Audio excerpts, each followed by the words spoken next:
Amongst the beautiful rolling hills of the Staffordshire moorlands, two amateur metal detectorists from Leek have made a remarkable discovery. Meet Mark Hambleton and Joe Canya from Leek, lifelong friends and keen metal detectorists for more than 20 years, who had almost given up the hobby before literally striking gold in Staffordshire. I think my dad was more behind it because we used to detect with my dad years ago when he was younger, and then he said, because we used to do fishing, so we packed in and we started fishing, and he said, what the hell are you doing fishing? Why don't you get another detector again and go out detecting, you know? He says, you could probably find your fortune kind of thing. Well, not realising what he said, you know. We didn't take him serious at first. No. We thought, well, no. We do stick with this fishing. Yeah.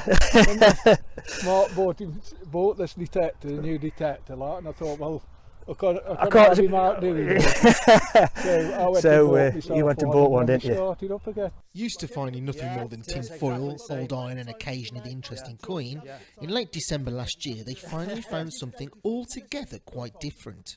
Well, basically it started off, I didn't really want to come out. I was a bit off it. I wasn't too good, I didn't feel too good. And then I thought, well, a bit of fresh air will do me kind of like good, you know, so I don't want to let Joe down either. So I basically turned up, didn't I?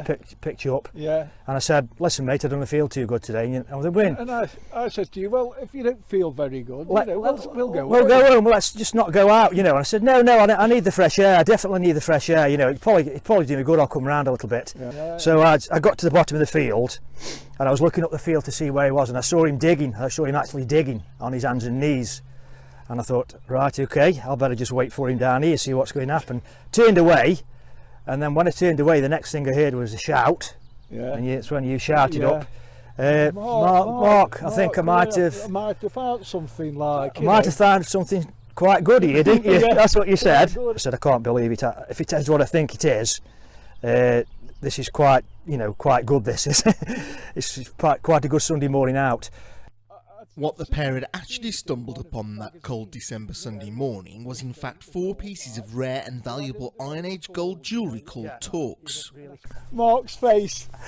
Yeah, I was quite shocked, to say the least. It had the desired effect of bringing me round a little bit from not feeling too good. Yeah. I was basically shaking and my stomach was turning over, and I said, where did you get this from? Experts have advised that the torcs represent the earliest examples of Iron Age gold work found so far in the country. Stephen Dean, Staffordshire County Council's principal archaeologist, tells us more. Talking to the specialists, they seem to date to about 3rd, 4th century BC. They're quite unusual, they're quite rare.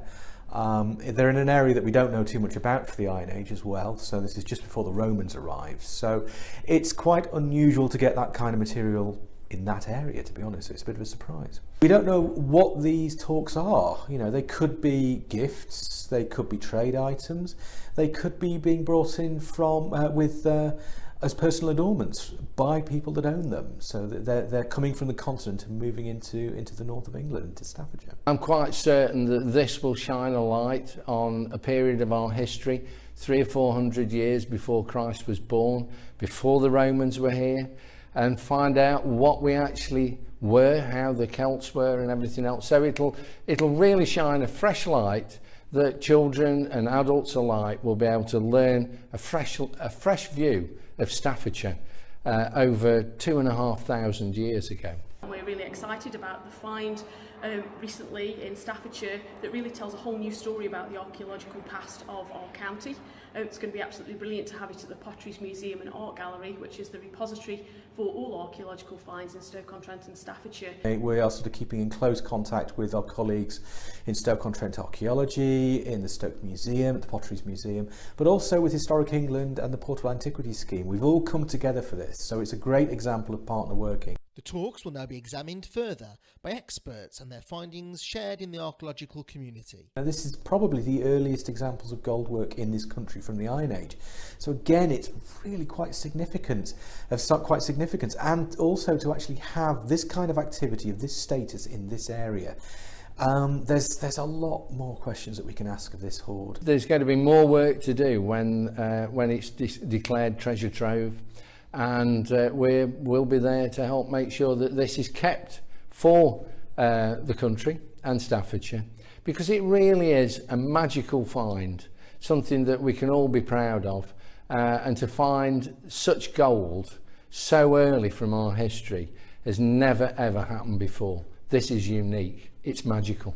And while Mark and Joe wait to hear about the value of their find and what will happen next, will they continue with their potentially lucrative hobby of metal detecting? Oh yes. Yes, Yeah. yes, 100% we're going to carry on. You know, we've been out since a few times. We found a few pennies and a threepenny bit and a sixpence, I think, or something like that.